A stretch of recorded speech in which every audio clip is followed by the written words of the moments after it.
There are many schools of thought around motherhood. Many people still operate out of this idea that in order to be a good mother, you have to be endlessly self sacrificing, and that having goals outside of motherhood is somehow fish. That the responsible thing and the loving thing is to put your dreams on hold until your kids are older. But that's just not true. Ambitious women who love their families deeply also feel this ache for something outside of motherhood.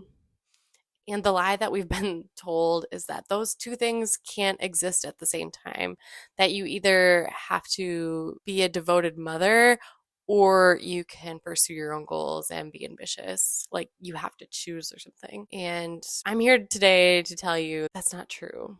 And that's not true even if you are a stay at home mom without a career outside the home. Here's something that I've noticed, and this is something that I want you to sit with. When we tell ourselves that our dreams don't matter right now, when we shrink, when we play small out of a sense of responsibility, we think we're doing this for our families, like a favor to them. But what we're actually modeling for our children is that a woman's desires are somehow less important than everyone else's needs. And I don't want my child to learn that from watching me. I want him to see his mother as someone who shows up for her family and also shows up for herself.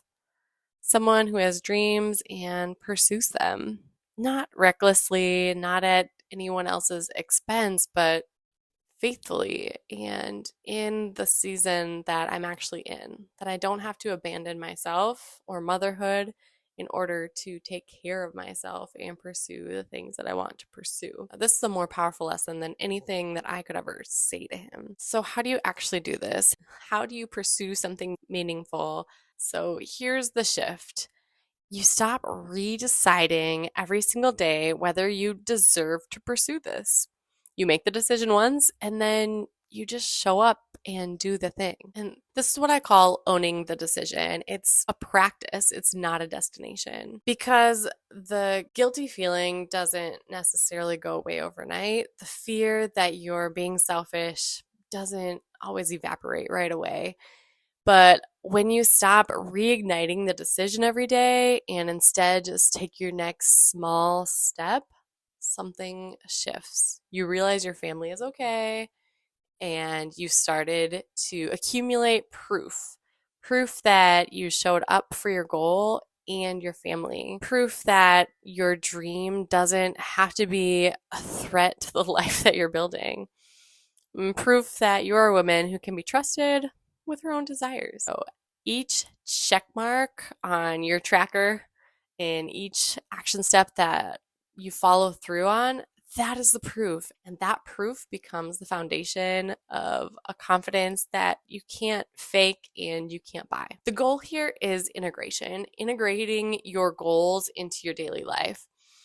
You are not splitting yourself in two. You are becoming a more whole version of yourself, one who mothers and also grows in their own pursuits.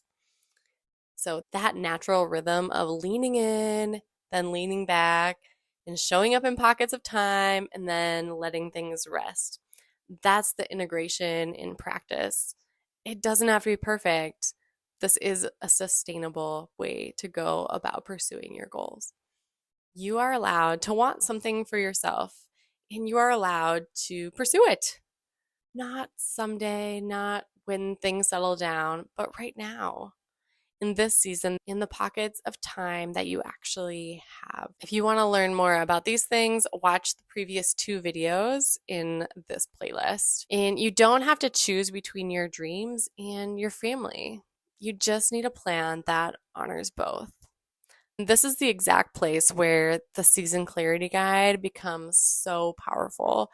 It has a section called Own the Decision, and it's designed for exactly this moment. It helps you to stop redeciding every day and to commit to one aligned action. Because confidence doesn't come from having everything figured out. It comes from following through on what you said you would do. and seeing the evidence that you can trust yourself with your dreams.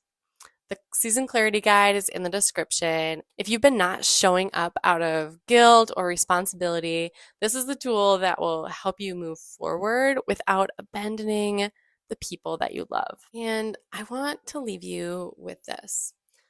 The most loving thing you can do for your family is to not disappear into their needs. It's to show them by living it what it looks like to be a woman who knows what she wants and goes for it. Not at the expense of the people that she loves, but alongside of them as part of who she is. You don't have to choose. You just have to start. Grab the season clarity guide in the description if you're ready to own the decision and start building that evidence. Next week is the final video in this series, and it's my favorite one to teach. We're putting all 4 pieces together: the clarity, the courageous decision, the navigating the pockets of time, and the permission to pursue your dreams. I'm going to show you what the full picture looks like, the season method, and how to start living it this week. So don't miss it.